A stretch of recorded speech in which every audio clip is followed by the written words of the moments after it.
Well, hello and welcome everyone. Today we're going to talk about solving real-time e-commerce product recommendations with vector search and Apache Cassandra.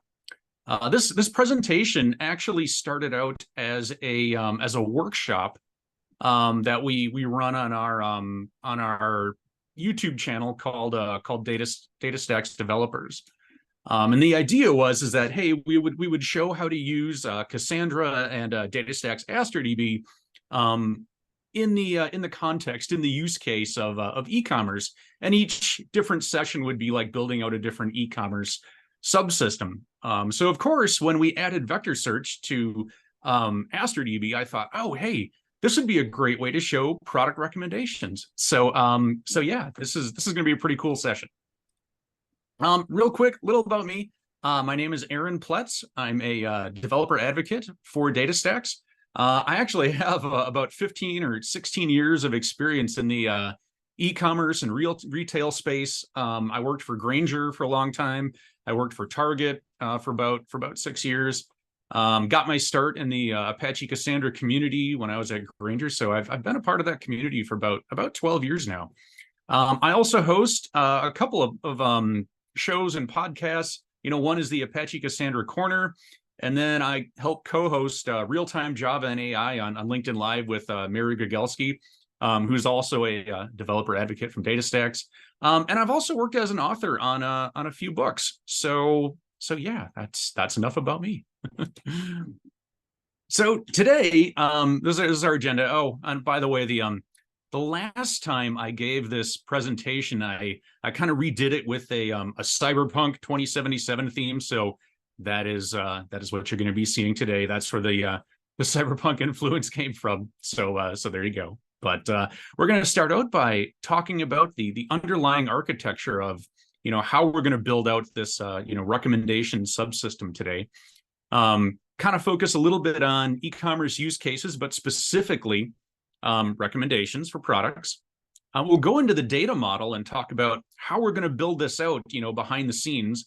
Everything from, what the table structure looks like to vector embeddings and everything else that we need to worry about there. We'll talk a little bit about the service layer, and there's a little bit on a streaming component or event handler. We're not going to get into that too much today, but it's a part of the site, and it kind of simulates the orders going through the different business units. And then, hey, we have a demo where hopefully, if everything works, we'll put this all together, and yeah, we'll see this as it comes along. So okay, so getting into the architecture. This is a little bit about the tech stack that we're going to be showing today. The front end is made up of Tailwind CSS with Node.js and React. The service layer is using Java Spring Boot, and then on the back end we have Apache Cassandra, Apache Pulsar for message streaming. Instead of Cassandra, we're actually going to be using DataStax's AstroDB out in the cloud, which has had vector search now for, I think it's been since early June. So we've been able to support some really cool use cases with that. So that's what we're going to touch on today. So for those of you who have not used it, Apache Cassandra is a distributed NoSQL database built around optimizing throughput for both read and write performance. It scales linearly.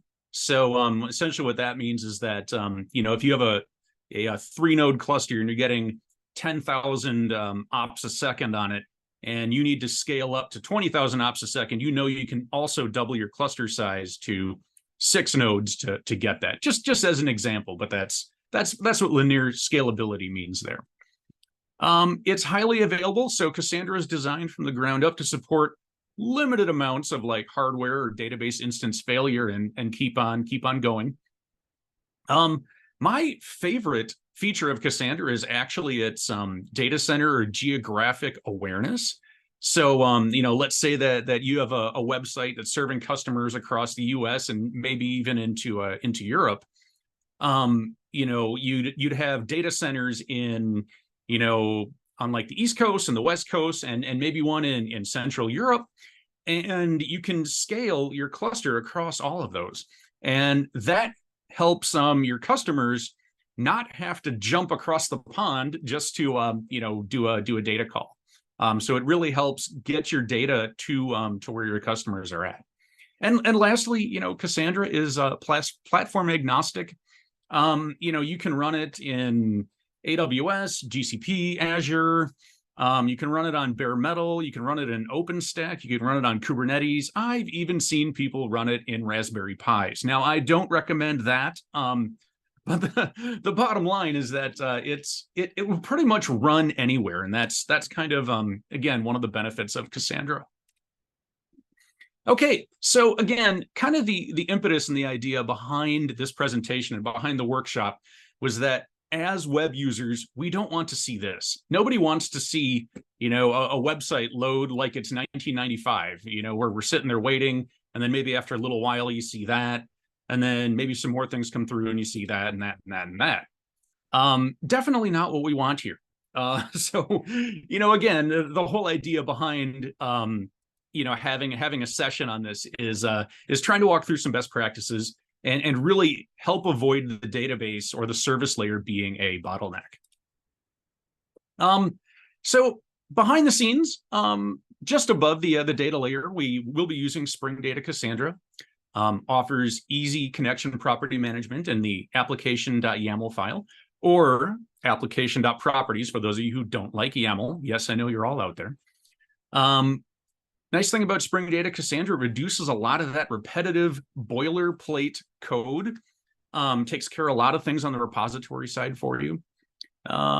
It also provides some useful CRUD methods by default, CRUD being create, read, update, delete, where you can do like a save, a find by, a delete very, very easily with no additional code. Of course, kind of the bad thing about Spring Data Cassandra is that it does have some things that don't translate well to the NoSQL world. When you look at things like count and find all and save all, what you have to remember is that in the distributed database world, a lot of times that means doing a table scan, which again, NoSQL means you're doing a full cluster scan, which nobody wants to be doing. So, and when I made this slide, I was torn on two Return of the Jedi memes, and in the end, I chose them both because it's a trap. And ultimately, if you're running Cassandra in a Kubernetes environment, many containers will die if you if you try to do a lot of these things in large scale. So hey, Apache Pulsar, it's what we're using to move orders around behind the scenes. For those of you who have used Kafka, it's very similar. Kind of like the main difference between Pulsar and Kafka is that Pulsar is geographically aware, kind of like Cassandra is. It's data center aware. One thing I remember from Target, I wasn't on our Kafka team, but I do know that our Kafka team did have a lot of trouble in building out Kafka, not only just in the cloud, but in different data centers in the cloud, and getting them to collaborate properly was always a challenge. So Pulsar kind of solves that if you haven't looked at it yet. So hey, vector search, as this is an AI camp, I assume that this is why we're all here, to hear more about vector search. Essentially, for those of you who don't know, it works on data that's been transformed into embeddings. And really what an embedding is it's like row level vector data. And that allows you to do approximate matches based on a few different algorithms. The most common is cosine based. And in fact, if you build it up and specify nothing, cosine based is what you get by default. It also uses the dot product algorithm as well as Euclidean. Kind of the nice thing about Euclidean is that if you're doing a vector search based on like coordinate or GPS data, you can use Euclidean if in the chance that your vector is all zeros. Euclidean will be okay with that. Cosine will throw a divide by zero error on that, so that's something to keep in mind. But of course, yes, vector search is new to Cassandra 5.0 with Cassandra enhancement process number 30. It also relies on CEP number 7, which is about bringing in a new type of storage attached indexing to Cassandra, and vector search does rely on this. But hey, right now it is available in AsterDB, and that's what we're going to show today. All right, moving on to use cases. Usually when I give this talk, we we focus on like kind of the main use cases when you think about an e-commerce website. The use cases, the subsystems that you absolutely need and can't live without when it comes to building a website, or an e-commerce site. You need to have products. Your users need a way to log in. You need to have a cart to put those products in, and then you need to have a way to process those carts into meaningful orders where you can fulfill them. And all those other pieces of the puzzle that go into an e-commerce system are nice to haves, but not really like a core focus like cart, product, profile, and order. But today we are in fact just going to focus on that recommendation piece, and really talk about what goes into kind of building that out. So when we're talking about recommendations, the idea is that we're either like adding something to our cart, or we're looking at a product on the product page. This is an example of our cart. If we look on the product catalog, we can see something like this. Usually, if it's like clothing based, we're talking about like selecting a size or some other attributes and then hitting the add to cart button. Category navigation can also play into this as well. This is in case you have something like clothing, t-shirts, etc. That's where this would fall into. And I have pricing on here because pricing, really, when you think about it in e-commerce, it kind of needs to be its own thing.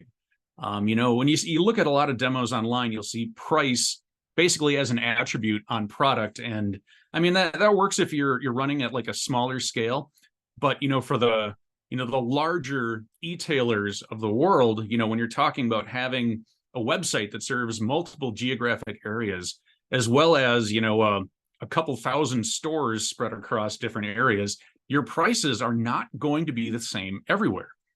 So you're going to want that ability to set different prices based on, where your customers are. And keeping pricing separate from product is a good way to make sure that you're capable of achieving that. All right, so hey, recommendations. So the way we're going to do it is that we'll have this website that will hopefully run. Actually, I tried it before, it ran, so we're good shape. But once we add a product to the cart, it should be able to take that product's vector and perform a approximate nearest neighbor, and bring back like the next closest product. And then that'll show show what the recommendation is. So that's what we're going to be shooting for today. All right, time to pull back the covers a little bit and take a look at the data model. Before we do that, we need to have a little discussion about Cassandra data modeling, or distributed data modeling in general, I should say. But the idea behind Cassandra data modeling is that it departs largely from what we've all been taught with relational database modeling. So, if we had a use case where we were looking at bringing back some employee data, and we wanted to bring back employees and their departments, we'd have an employee table, we'd have a department table, we'd do a select, we'd do a join, and it would pull them all back. Well, Cassandra, it's kind of the other way around. When you're building your application, you need to know what types of queries you're planning on running ahead of time.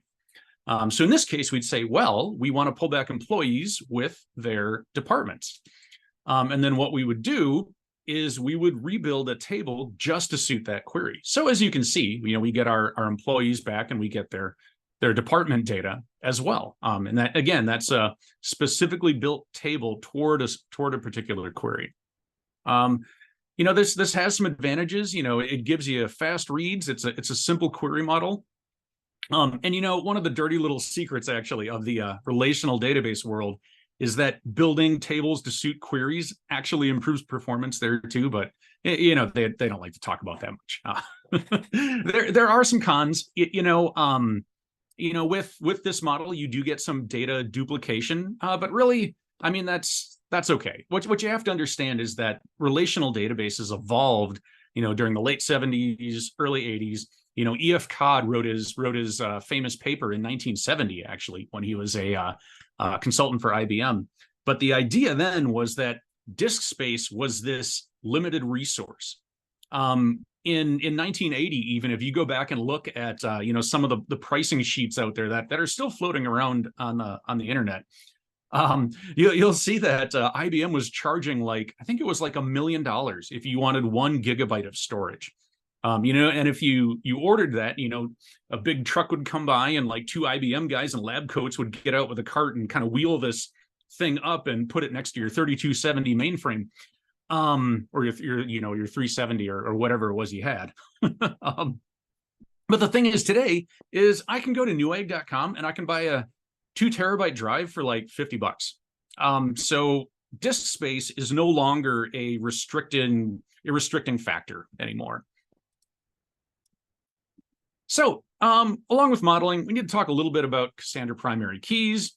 Primary keys in Cassandra first have this thing called a partition key. And the partition key determines where in the cluster that data is being stored.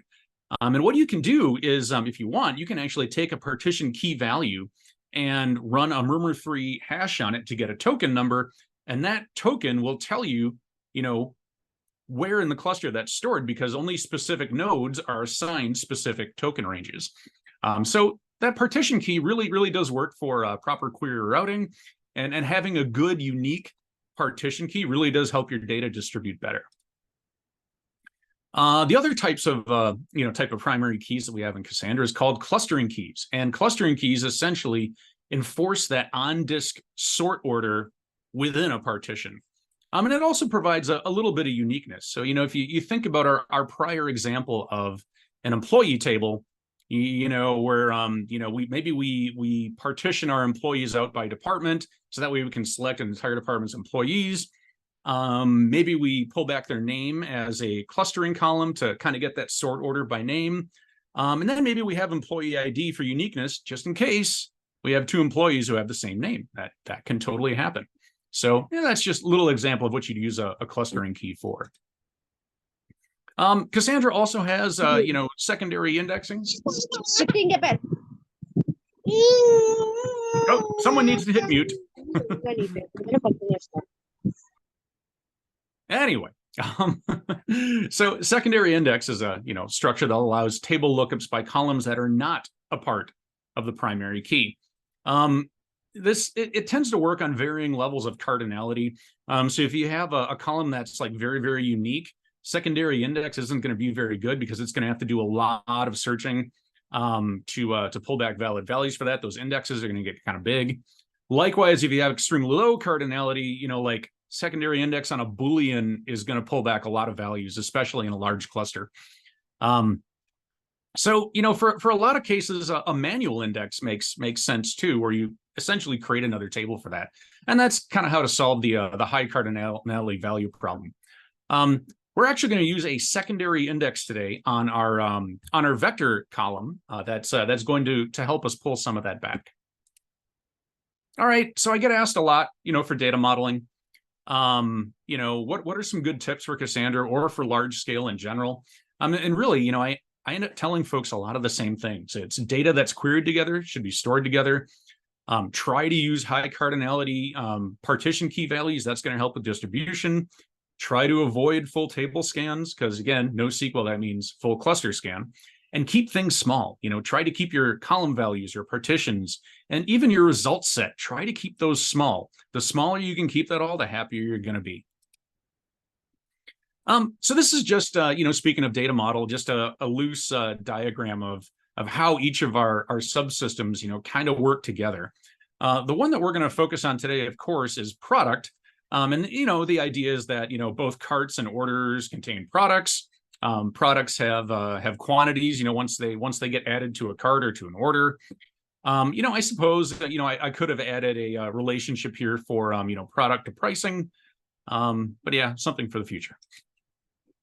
So, I talked about with Cassandra, with taking that query first data modeling approach. So that's what we're really going to work on here is kind of talking about our queries. So the two queries that we're going to try and solve here are, well, we need to be able to pull back a product by its ID or by its vector embedding.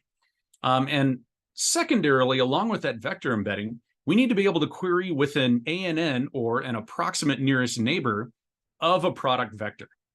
So that's what we're going to try to solve today. The table, loosely is going to look kind of like this. So we'll have that, our table called product vectors. We're going to have that product ID be our lone primary key, or in this case, it'll actually be the partition key. So that's how things are going to get distributed. And we're also pulling back, a few other things that we'd need with our recommendations query. Like we're going to need the product name. We're going to need the images. Obviously, we need the vector to be able to, also do an ANN on that. But then some of the other information exists there to help us find products that are a little bit different from what our original vector was. And I'll explain that as we get to it. So the actual table creation, not much different from what we just saw in the at the conceptual level.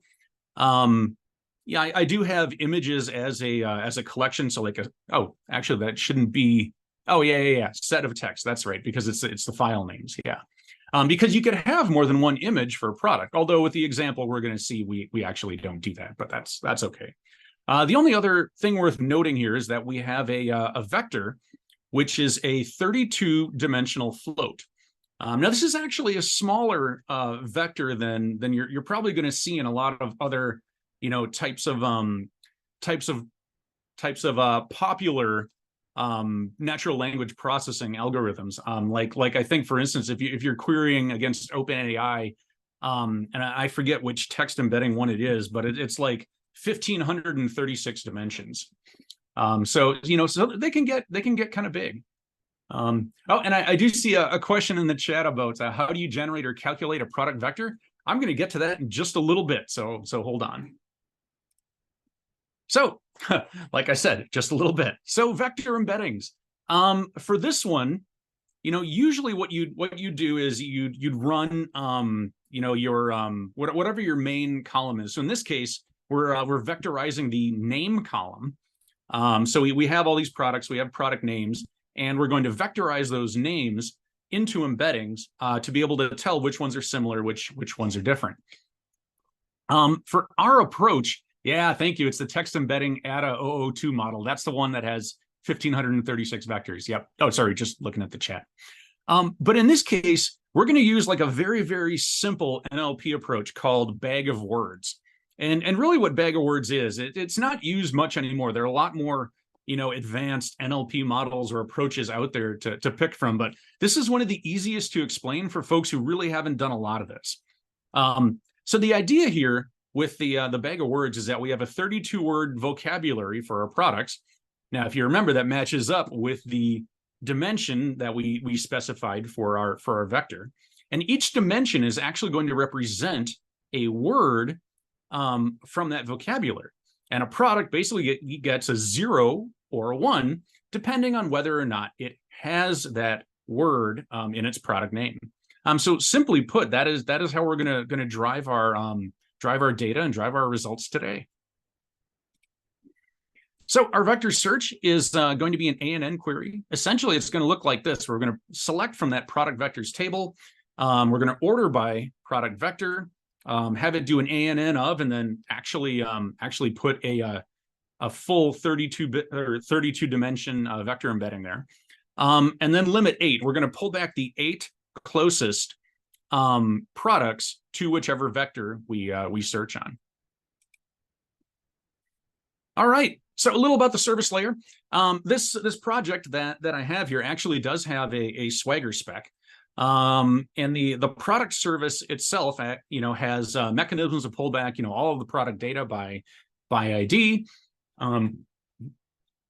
Excuse me. And of course, it can actually pull back recommendations by ID, or one recommendation in this case.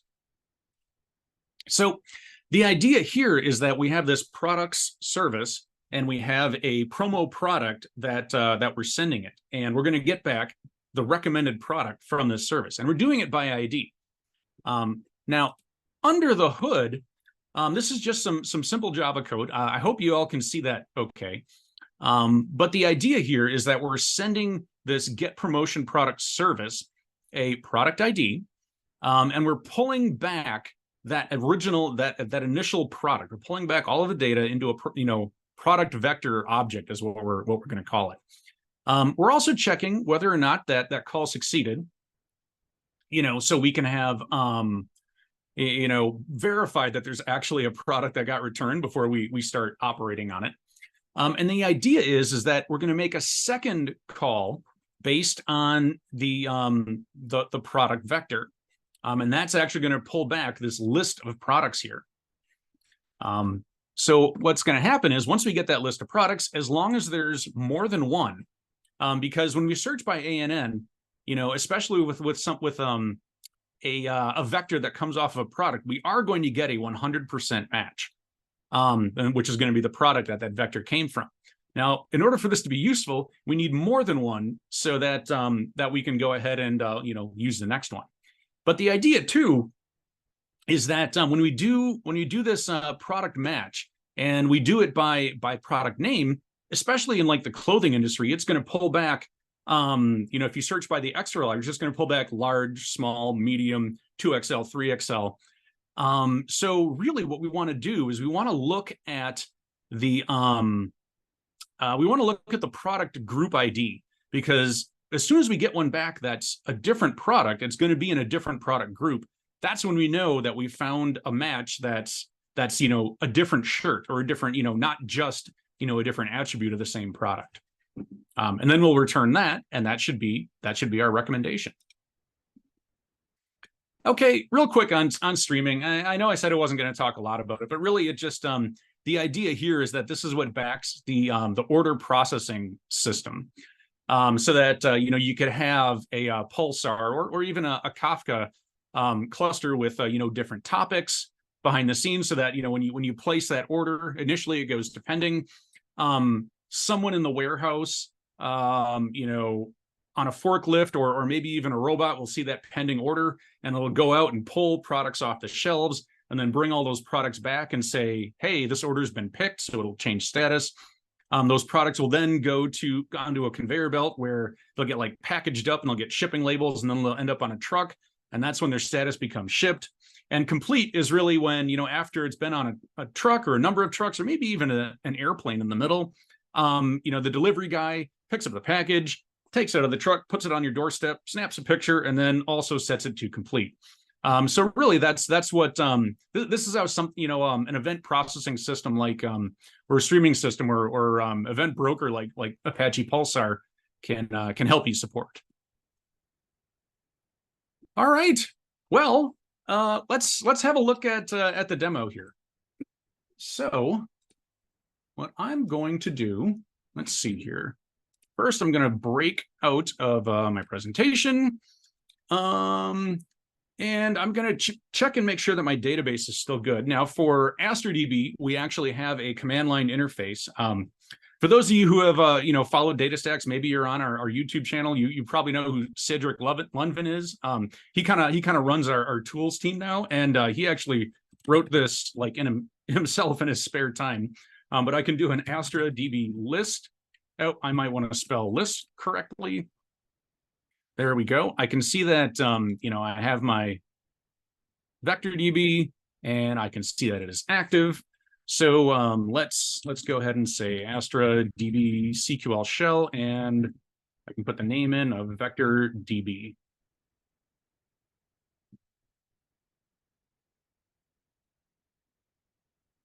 And that might take just a second to get a connection to.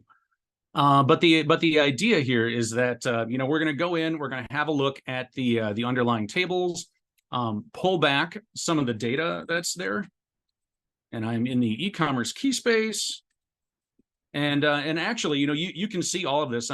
Towards the end, I'll provide the link to the GitHub repo where all this code is at, and it walks you through how to set this all up. So one thing that I'm going to do. Oh, hey, look at that. Someone found the link to Astra CLI. Excellent. So let's say that I want to do a select. we'll say star from product vectors. There we go. And we'll just do a limit of 3 on that. Okay. So as you can see, we have a couple of things like a DataStax black hoodie. Actually, I happen to be wearing one. We have a DataStax 1T long sleeve tee, and then we have a go away or I'll replace you with a Spring Boot annotation t-shirt. And actually, I can trim up some of these columns that we might not need here. But the idea is that, again, in bag of words, each dimension in the vector represents one word in the vocabulary. And you can see that, for DataStax black hoodie, that's 3 words. So DataStax black hoodie, and then DataStax Astra 1 team long sleeve tee. So here's that DataStax column again. And, some of the other words. And then we have, that go away annotation t-shirt. So t-shirt and T actually end up, as the same column as well. So what if we wanted to pull this back and we'll add an aware clause of product ID equals, and we'll say LS 534 2XL. Actually, I could probably just say regular XL. Let's do that. Oh, and I need a semicolon. Okay. So in this case, this is where I get I can actually get the vector back here. So now let's try this again, where we get rid of the where clause and we say order by product vector, ANN of, and then we can paste in our vector. Oh, and we also want to do a limit, and we'll say limit 8, just like our code is going to do. And you can see that we actually do get back the rest of the t-shirt sizes from that product group. Underneath, we have other things like your face is an auto-wired bean t-shirt, as well as, another shirt here as well.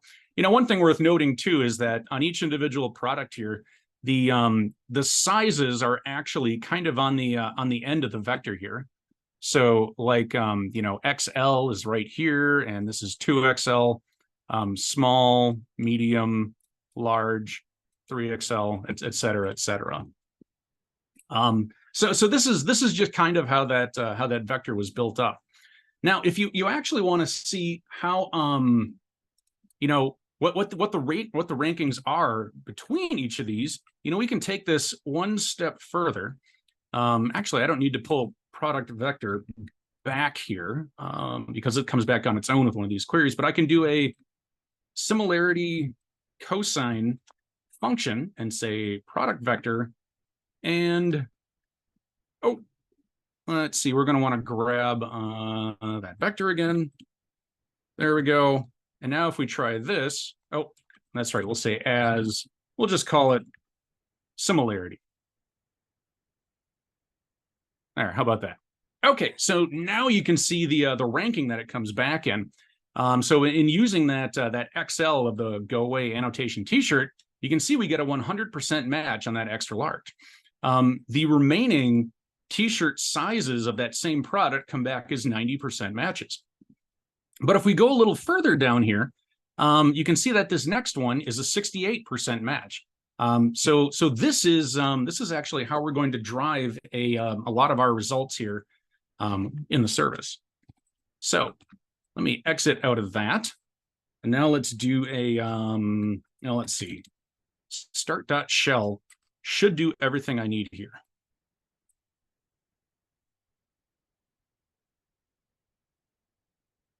Now this might take just a second as it goes ahead and does a Maven Spring Boot run behind the scenes. It has my environment variables, kind of. There is an exception, but sometimes Pulsar will do that when you're initializing your consumer right away. Anyway, but hey, look at that! Started e-commerce application in 19 seconds. All right, so it looks like we're up and running here. Let's give this a shot. So if I open up a new tab and I say localhost 8080, hey, here we go. Outstanding. So we have our website. It actually does support single sign-on with Google. So I will say log in. Google's my only option, so I'll pick that. There we go. Now, if I look at my profile, hey, you can see it pulled back, my name and my email address. So we're all good there.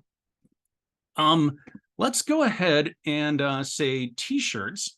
Now, the one we were looking at was I think it was this one, go away or I'll replace you with a Spring Boot annotation. So if I go ahead and click on that, this product page comes up. And now I'll say, hey, I'm an extra large. So let's add that to my cart. And if we did everything right, see, there you go. It suggested that your face is an auto-wired bean t-shirt as another product that we might like. So yeah, let's try another one here. So if I go off, let's go. Oh, actually, you know what? Let's go home, and I'll say I'll say the DataStax black hoodie again that I'm wearing today. I'm an extra large, and if I add to cart, it should recommend. Yeah, here we go. The DataStax great track jacket. So this is actually working. Again, if you were to do this today, you'd probably pick another algorithm over Bag of Words. But again, it's simple enough that it's a good one for teaching someone the core concepts behind what kind of what NLP does, kind of introducing the topic of vector search as well.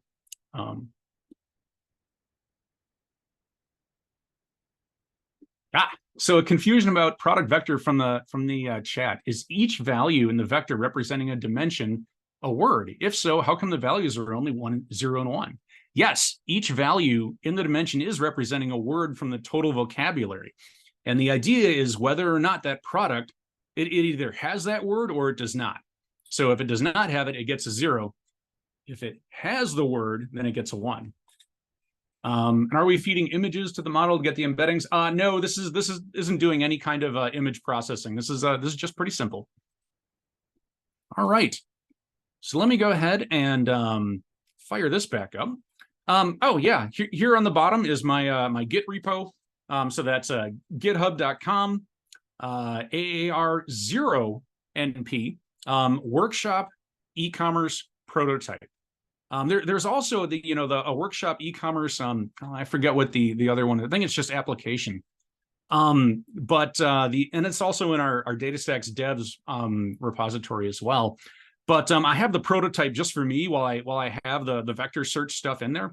And eventually that's going to get merged, kind of up the main line to the main project. But for now, it's only on my GitHub. So yeah. All right. So again, as this was originally geared as building an e-commerce site, I do finish with some tips about it. Use decimal precision. And the thing is that again, you want to use an arbitrary floating point type like decimal or big decimal. And the idea is that again, and I'm sure most of you know when you take floating point types of like 0.1 and 0.2 and you add them, you actually come out with 0.3 with 15 zeros and then a 4. And I recommend all of you to check out that website. It actually talks about care this happens and why you shouldn't use fixed precision floating point types for currency and things that you kind of care about. Follow-up question, how did you get to the 32 dimension baseline vector? Oh, just because those are that's the total number of different words in the data set for this, which is kind of small. And are there scores like NDCG or precision at K built in? I don't know. I think the similarity score that I brought back may be able to do that based on what algorithm you have underneath. Anyway, so if you looked at the demo, you noticed that I was using HTTP. Again, make sure you're using TLS certificates and don't use a self-signed certificate because those have a way of making their way into prod. Tax calculation, do not attempt on your own. Use a package for that. Because those are going to be able to account for not just, like federal, state, or provincial taxes, but also like city and county. So yeah, definitely not something you want to try on your own. And of course, password hashing. Hey, 2023, make sure we're not storing plain text passwords anymore. Java has this great library called the bcrypt password encoder. You can hash a password as soon as you get it. you store the hash. When you do a comparison, you hash what's coming in, and then you read the hash out of the database, compare the hashes. Pretty simple, but yeah, let's not store those in plain text. Okay, so for the resources, hey, there's a link to my GitHub again, AAR0NP workshop e-commerce prototype. There's a link to our YouTube channel where we have more things out there on, not just working with Cassandra and AstroDB, but, also a lot on, AI and vector. And, actually we have a few new AI integrations out there that we've put together as well. So definitely check that out. If you're interested in Cassandra, there's the Apache website at cassandra.apache.org. And we also have a Discord channel called Planet Cassandra that we do monitor. And, we have folks who, have questions that get stuck, and they can come and reach out there. Let's see. Oh, and of course, hey, try AstroDB with vector search. You can find it easily with this QR code, or just astra.datastacks.com. That'll get you there. And you get like 80 gigabytes of storage. It's like, I think $25 in cloud credits a month. And it's like, if you have a small project, you will never overrun that. It's probably the most generous free tier out there. Let's see here. I thought I saw a question on, thanks, I have to leave. How quickly can Cassandra index during ingestion? Time and during retrieval. How quick can I get a response? Latency being key for real time. Does it support pre or post filters? Yes, it does support additional filters. So with the order by example that I did, you absolutely can throw a where clause on there and further restrict things. In fact, we do recommend that as well. The indexing operation actually happens, pretty quickly. Because the idea with with indexing in Cassandra is that the values themselves are really only stored on certain nodes. So it's, even if you have like a 60 node cluster, it's not doing a whole lot of processing on all 60 nodes every time you have to make a single entry. But otherwise, like typical Cassandra response times, I mean, I've built out 200 node Cassandra clusters before that have like between 2 and 5 milliseconds of response. That was by key lookup. That wasn't vector search, but so far so good. Vector's been pretty quick for us. Someone asked if there's a does the order matter of the words in the vector? And then someone else answers, well, no, that doesn't really matter. And no, it doesn't. I mean, you can absolutely select the order of however it works for your system, or however you want it to be inside your vector. So, all right. I think that's all I have. We're actually holding an in-person Cassandra Summit in San Jose at the San Jose Convention Center on December 12th and 13th, and that's being run by the Linux Foundation. I'll actually be there and likely be presenting a similar talk to this at that event as well. So hey, if you're local to Silicon Valley, it'd be great to see you all there. And I think that does it for me. Oh, I see a question. Trying to develop a mental model of what vector search means. Yep, understand vector, but yeah, this use seems new. Is it analogous to set theory and relational in terms of creating sets and subsets? So the idea is that when you vectorize a like a text string, you're essentially giving it numbers behind that. Well, you can take that vector and plot that out in real space. And the idea is that other rows in the database are also going to have a vector point that's plotted out in that space. And when you're doing something like an approximate nearest neighbor, or a k nearest neighbor, or whatever else you might be trying to run on that, essentially it's looking within like a certain radius of that space to pull back rows that are close. And that's based on that vector. So that's kind of the idea behind it. It's easy to think about if you roll it back to just being like a two-dimensional vector. Because two-dimensional vectors, we all know x and y, and we can figure out, oh yeah, here's where 3 by 4 is, and we can see how close 5 by 6 is, and 1 by 8, and any of the other points. But now, you know, for this case, we're just we're throwing in 30 more dimensions, and I know that that can be kind of hard to wrap your head around sometimes. But that's essentially what it is, and it's really just, you know, plotting out those points in vector space based on the embedding, and then from there we can, you know, use trigonometry to figure out how close they are.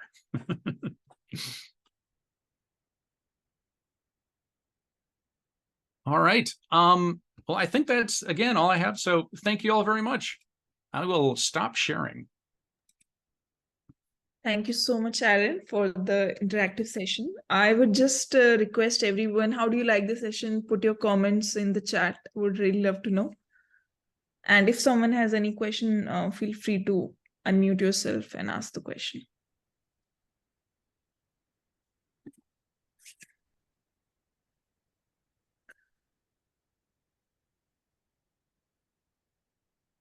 Great. Awesome. So thank you so much, everyone. Yeah, one person said one of the best sessions on this topic. So all credit goes to Aaron, I guess. Wow. Thank you so much. Brilliant. Great.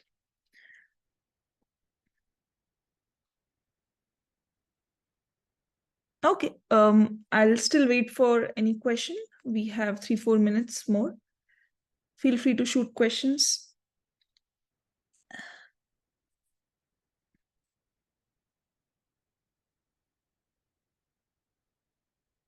And also the recording will be available after the session on our website. So don't worry about that. Yeah. Daniel, yes, the recording will be available.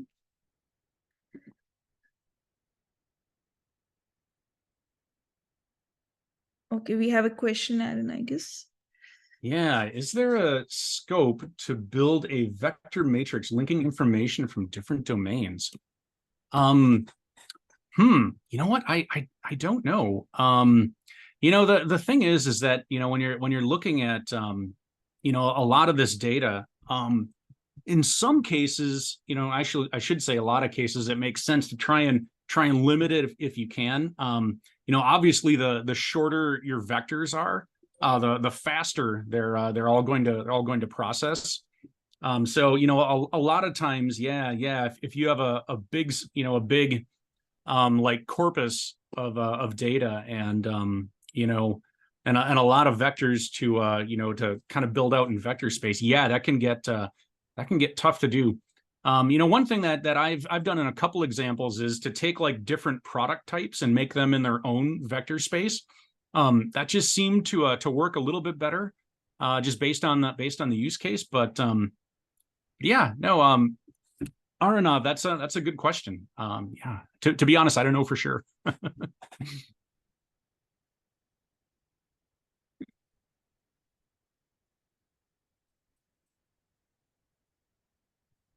Okay.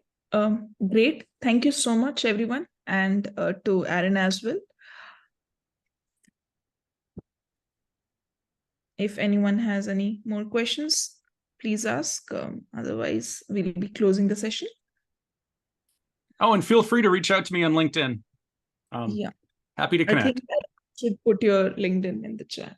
Oh, excellent.